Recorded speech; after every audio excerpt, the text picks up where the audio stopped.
I played a lot of PvP. Well, more specifically, Crystalline Conflict. The new changes make the fights feel so much faster paced, and every job plays so uniquely from one another that it stays fresh. But after playing so many matches of Crystalline Conflict, I started to notice some trends. Want to know what the most popular DPS to play is? Or how about the job that heals the most? Or maybe you just want to know how many lewd portraits I saw while making this video. And yes, it's a way lower number than you're probably thinking. 100 games might seem like a low number at first until you take into consideration the amount of random players there were. And when you consider the 900 other players involved, we can start to get an idea for the popularity and general preferences of the Crystal Data Center PvP scene. So, just to preface this, we'll be breaking down this video by the stats I recorded. Stuff like top damage dealt, damage taken, kills, and healing done, as well as a few other topics that I just kept track of for fun. We'll cover these categories per role, and then we'll take a look at all the jobs stacked against each other. This video is going to be going over a lot of data, so make sure you got yourself situated for the long haul. Before we get into the breakdown of the stats, let me take a moment to explain a couple of base rules that the game imposes on PvP and how it breaks down how to track these stats that appear at the end screen. Firstly, there can only be one of each job on each team, which means that in a given game, there could be two of the same job, one on either side. This prevents a game from having, say, 5 Dark Knights just chain pulling your whole team into a series of Salted Earths, or 5 Machinists for just opening a firing squad on an unsuspecting team with their sniper rifles. In case some of you aren't familiar with what each of the jobs can do in PvP, I'll be going over the strengths and weaknesses of their abilities in regard to why I think it earned them their place in the popularity rankings. If you're already a PvP veteran and just want to know what the most popular and least popular jobs are, then you can skip ahead to the next section.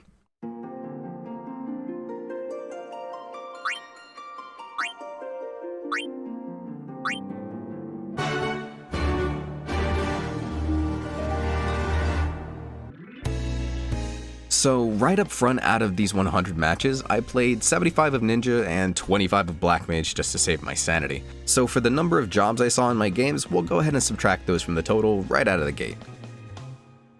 So what tank do you think is the most popular one? Maybe it's the crazy self-sustained drain tank that Dark Knight brings to the table. Or maybe the unstoppable guard-breaking warriors. Well, if you've played some PvP recently, it's probably pretty obvious. But how do the other 3 tanks stack up in popularity?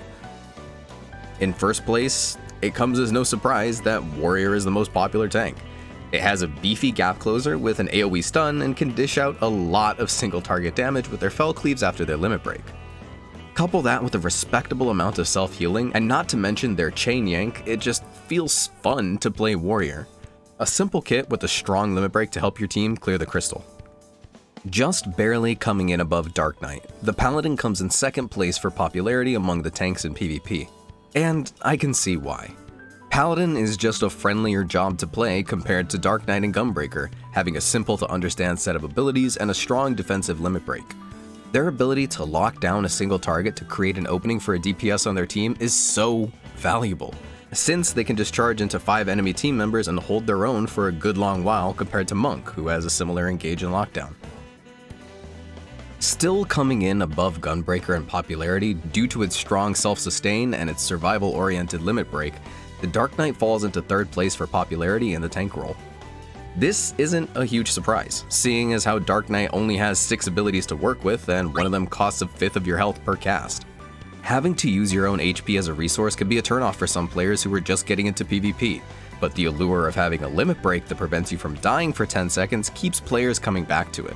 On top of all of that, out of all of the tanks I played against, the ones that were the most insanely good players were Dark Knight players. But more on that when we get to kills and damage. And last but not least is Gunbreaker, and for good reason as well. Probably the most difficult kit to use correctly out of all of the jobs in the rework PvP. Being able to essentially change its role in the middle of combat with its junction skill set makes it a less than traditional tank. The effectiveness of a Gunbreaker comes from more than just the skill of the player using the job, but also the composition of the enemy team. Without a tank on the enemy team, the Gunbreaker doesn't have access to its mitigation ability. And without a healer on the enemy team, the Gunbreaker's self-sustain falls down to the player's MP management rather than the kit of the job. Due to all of these unique traits, it bogs down the player-friendly aspect of the new and improved PvP jobs, and it brings down the popularity of the Gunbreaker as a result.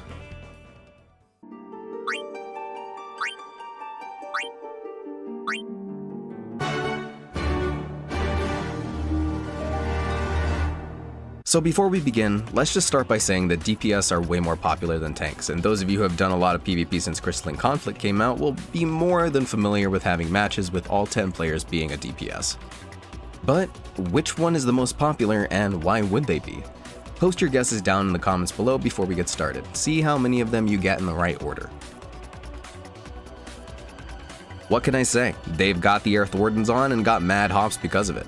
And no, that's not meant to be a Vieira joke.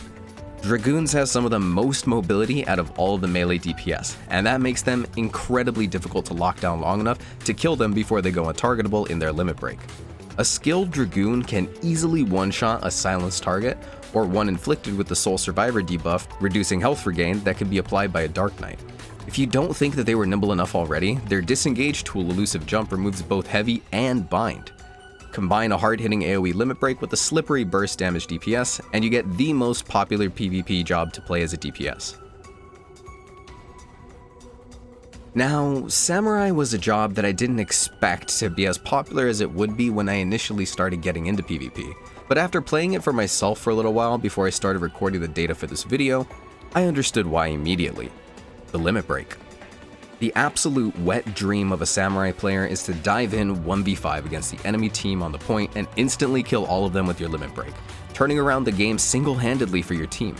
Another strong point for the Samurai job is that they have a hard stun in their kit, coupled with high-potency cleaving attacks that can dish out bonus damage to a target if they're isolated. On single targets, the Samurai can deal the same amount of damage as a Monk limit break with Enlightenment without the long stun. And speaking of Monk, if you're a Monk player, then I want you to know that you are the bane of my existence. Monks excel in the 1v1, and if given enough time, can instantly 100-0 anyone but a tank with the strongest mitigations. A combination of Enlightenment and Meteor Drive will net you 32,000 damage on its own, and if you manage to power up your Phantom Rush with Rising Phoenix, then you can output a burst of 54,000 damage on a single target, which is enough to kill all of these jobs outright. Take that incredible limit break and slap it on a 58-second recharge time, and you've got one of the most annoying to play against jobs in the game. The Jack of all trades DPS. Being able to control the point, assassinate a single enemy quickly, be a stun stick for crowd control, and on top of all of that, easily being able to execute potentially a whole team with their limit break, and you've got a pretty fun to play DPS. Their Shikuchi ability, giving the ninja an easy engage or disengage tool, allows the ninja to be a pretty hard target to catch. Even though ninja has essentially 2 sets of abilities when activating their 3 mudras, unlike Gunbreaker's level of complexity, the ninja can get by just spamming 2 of their abilities, though a skilled ninja player knows how to make use out of all of them, becoming quite the thorn in the side of any player in PvP. Where to even start with Reaper? Well, it's the least popular melee DPS, but it's hard to really say why even after seeing 30 of them. If you open up a match with their Plentiful Harvest weapon skill, then their limit break only takes 44 seconds to fully charge, and having that point clear fear to send the enemy team sprawling around is really valuable. If you manage to get all 8 stacks of Soul Sacrifice, then Plentiful Harvest, it can deal upwards of 20,000 damage. And if you throw in Death Warrant to compile all of the damage you throw at your target in 7 seconds, you can pretty easily kill just about any target. If I had to guess why the Reaper is the least popular DPS job to play, then it's the least straightforward. Making the most out of your Death Warrant can be a bit tricky since the time window is so narrow, and your limit break making your target run away from you can be a bit annoying. But you would think that the Hysteria debuff it provides, being able to break multiple people's guards, would be a strong enough pull for people to play the job.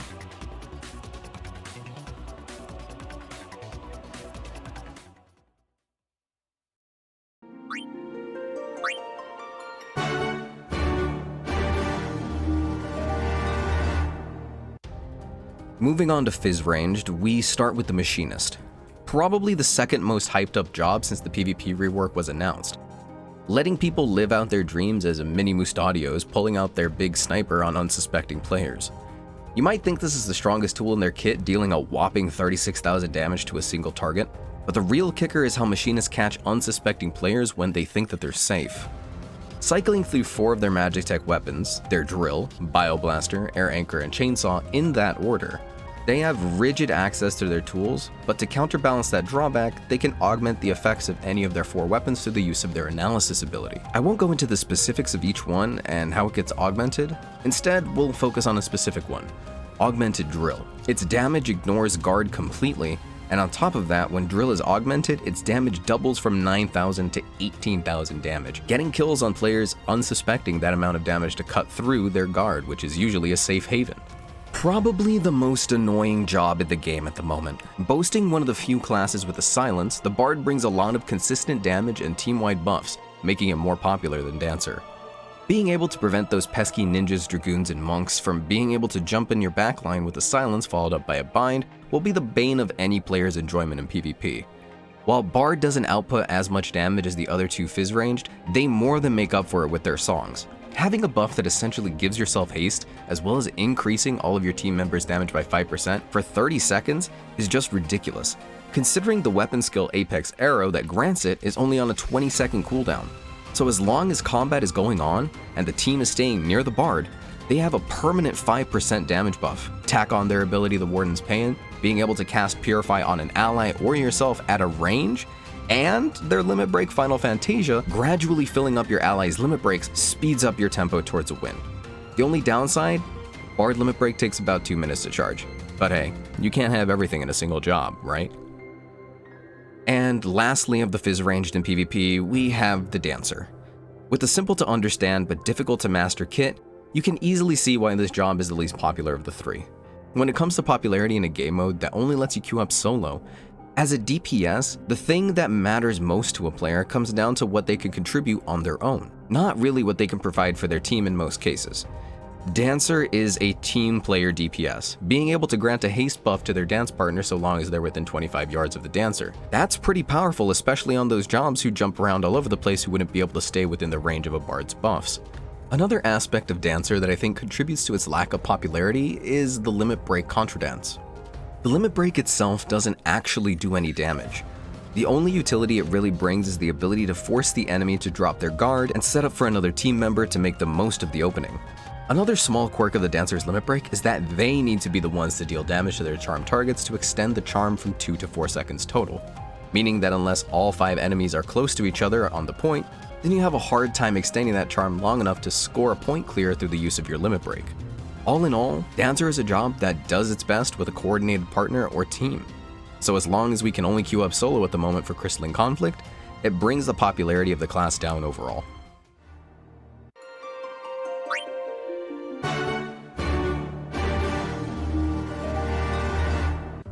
Moving on to casters, we start with Summoner.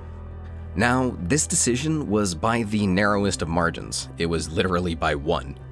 But Summoner just barely comes out on top of Red Mage in popularity. Want to recreate the ARR trailer with Bahamut crashing in above your enemies as you fire pillars of light from your chest, as your enormous dragon terrorizes the point? Well, that's Summoner for you every minute and a half. During that minute and a half though, you have access to each of the Primal's aspected abilities of Slipstream, Mountain Buster, and Crimson Cyclone Strike.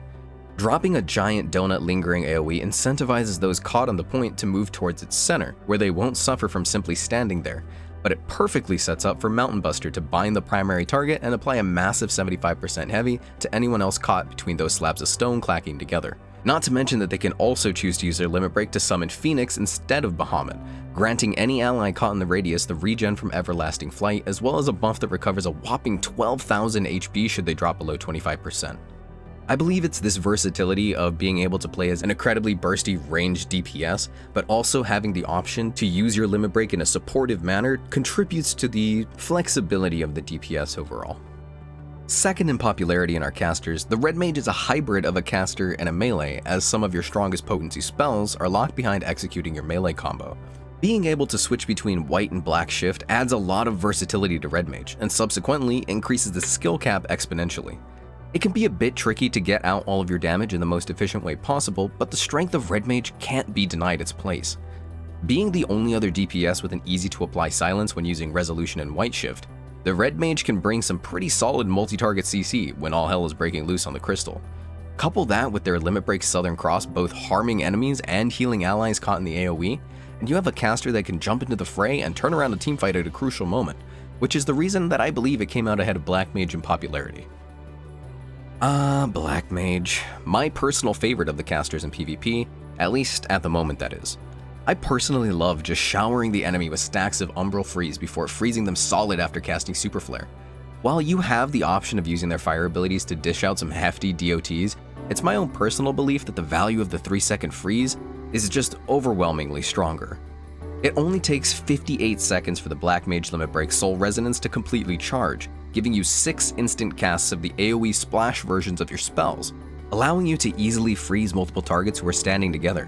Follow that up with the instant cast 16,000 potency of Foul that you get for free from the Limit Break, and an experienced Black Mage can easily 1v5 a point and turn around a game.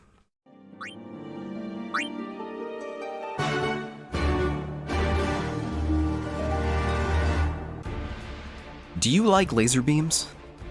What about turning people into Muppets? White Mage was the most hyped up and anticipated job when the new PvP changes got teased due to their limit break of Flatus Purgation. One of the lowest charge times in the game at 58 seconds, the White Mage limit break can stun an entire enemy team given that they're in a line together, while dealing a whopping 18,000 damage on top of the incredible CC. Being able to transform an enemy into a minion for 2 seconds on a 25-second cooldown through the use of their Miracle of Nature spell, the White Mage has not only incredible crowd control, but the ability to give an ally a free Purify just like the Bard. On top of all of that, they can also heal targets for 12,000 potency cures. What's not to love? Okay, but what if you really like laser beams? Do you want to be a healer but also be able to stick it out in a fight by healing yourself without seeming selfish? Well, put your Sage Cardia on yourself and blast away at your enemies with your Nulas. I personally don't see the appeal of Sage, but enough players brought it around to earn it the second place in popularity for healers. One thing that no one is questioning though is the value of their limit break. Mesites places a small ring about the size of the crystal down, applying a buff to your allies who walk into it and a debuff to your enemies who pass through it. Enemies are inflicted with a debuff called Light, which not only deals damage in the form of a DOT for 8,000 potency, but also makes it so any damage that you deal to the Sage's allies who has the Mesites buff becomes 0, effectively denying some of the AoE limit breaks from ever dealing damage to their team. And taking third place are our Star Wizards, Tarot Lovers, and then crazy healers in the form of their Macrocosmos. The Astrologian is the most unique out of the 4 healers. Though, as we learned with Gunbreaker, being unique doesn't mean that it's popular.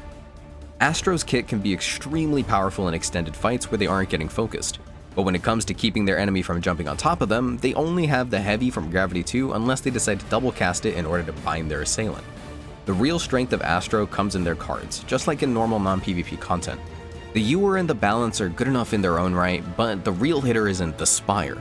The Spire grants all allies increased limit break charge speed for 15 seconds. Now, granted you can't control which card you draw, but being able to get not only your own, but also the limit breaks of your allies coming in faster is an incredible boon. Now, why isn't Astrologian more popular? My belief is that they fall into the same category that Dancer does, where it just doesn't feel as impactful as the other healers do. Their limit break Celestial River only really turns the tide slightly if the Astro can manage to hit everyone in the match with it, reducing the damage enemies deal by 30%, scaling down over the duration, and increasing the damage allies deal by 30%, also scaling down over the duration. These factors combined, I feel, contributed to its lack of popularity. But why isn't it in last then? Scholar. The bottom of the popularity boards for healers. And it's not really a surprise to anyone since the majority of the people who I spoke with during the creation of this video had basically forgotten the Scholar existed in PvP. It falls into the same category of a minimally impactful set of abilities in regards to damage, and on top of that, has some of the least engaging gameplay out of all of the PvP jobs. Mostly being regulated to being a battlefield controller, the Scholar only has 3 damaging abilities: Biolysis, their DOT that they can spread with deployment tactics, Mummification, a 20-second cooldown cone attack that cuts healing by 25% for 10 seconds, and their filler cast Broil 4 at a measly 5,000 potency. As for their healing and ally support, it becomes incredibly situational. Giving a 4,000 potency heal and a 4,000 potency shield in the form of their Adloquium spell is all they really have in terms of ally support outside of their limit break when it comes to direct healing.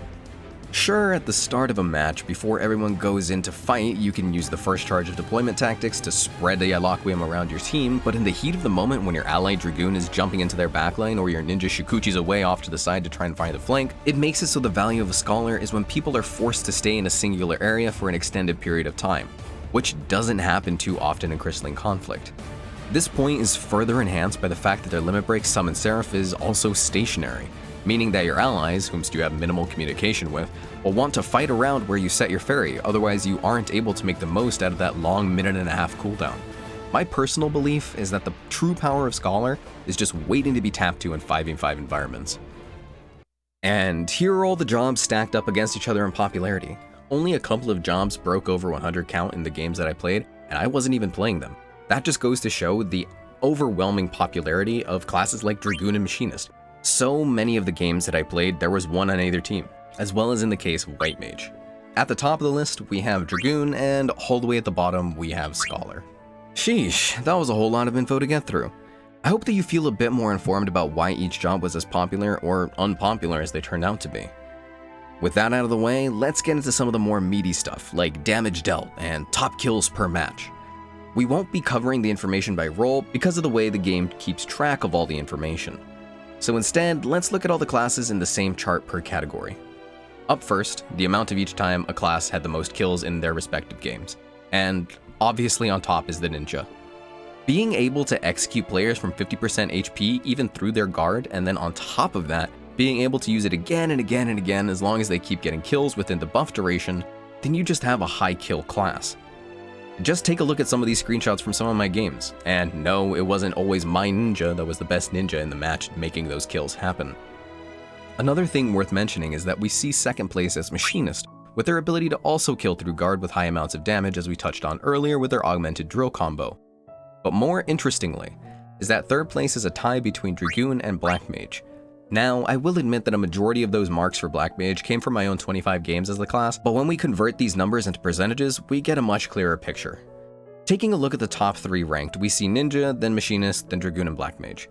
If we add back my 75 games of Ninja into the total amount of Ninja games, we get 115, and only 40 of those 115 did the Ninja have the most kills.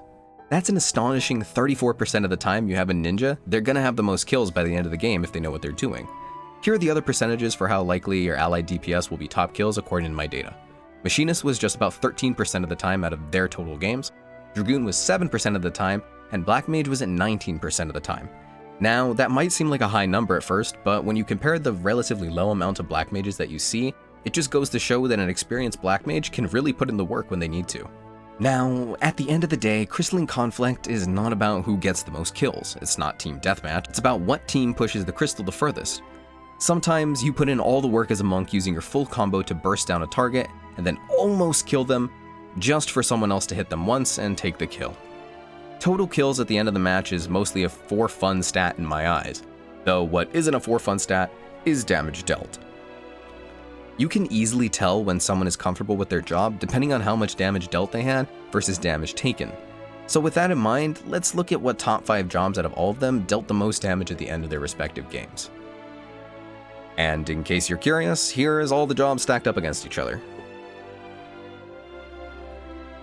Up next is damage taken, which doesn't really mean much other than a good indicator of how much a target was getting focused. If you're looking to improve your own win rate, then you can use the end screen damage taken stats to not only see how much you're taking, but also where your team was focusing their attention and how it affected whether you won or lost.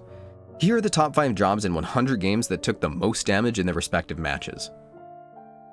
The next thing to consider is the healing done stat.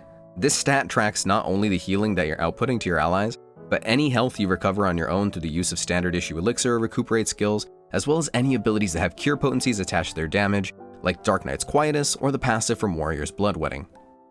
This category is actually pretty interesting as there's a 5-way tie for 5th place, so instead we'll just highlight the top 4. And here's all the jobs stacked up against one another. So what can we take away from all this information? Well, it looks like if you want to score those last hits on players, then you should consider picking up Ninja or Machinist. But if you're only looking to push those damage numbers up, then maybe consider playing Dragoon. I mean, it's the most popular job after all, and if you're a Scholar player, then I'm sorry. If I had to give a word of advice, after all those games that I played and all the close attention that I was paying to every single match, the biggest difference maker when it comes to which team wins or loses is how comfortable each person is on their job, but more specifically, when those people are using their limit breaks in the most efficient ways possible. And that means using it when a good opportunity presents itself, not holding it the entire game for the legendary 1v5 mega outplay. It's fine as a samurai to trade 1 for 1, or even better, 1 for 2. And as a monk, on a 58-second cooldown, you should be using it as often as possible to get your team the advantage. And my biggest pet peeve is seeing black mages hold their ultimate for the entire match as if they're saving it for the next game. It's on a 58-second cooldown, and you do the exact same things that you would normally do on black mage, just better for 6 casts. If you want to get better as a player in Crystalline Conflict, if you're looking to go into ranked, then I suggest taking a minute to find out where your damage comes from, getting your combos down, and not being afraid to hold your ultimate the entire time. So, after all that, why don't we take a look at some of the things that I kept track of, just for fun, as well as some of my favorite instant portraits I saw while working on this video. Most popular mascot head? Frog. Amount of loot instant portraits? 13. My win rate with people all saying hello? 55% out of 18 games. My win rate with less than 5 people saying hello at the start of a game? 53% out of 82 games. I see you.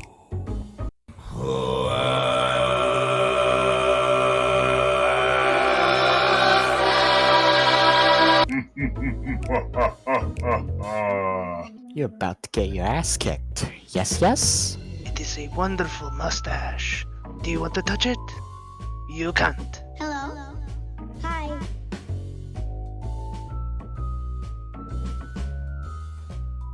I want to give a shout out to my supporters on Patreon. If you'd like to support the channel, you can find a link in the description to do so. Being part of my Patreon gets you access to voting on the type of content you want to see in the future. If you'd like the chance to appear in a video, then follow me on Twitter at @TheNerdyAries, or join my FC on Brynhilder. And remember that I want you to have a good day. Take care.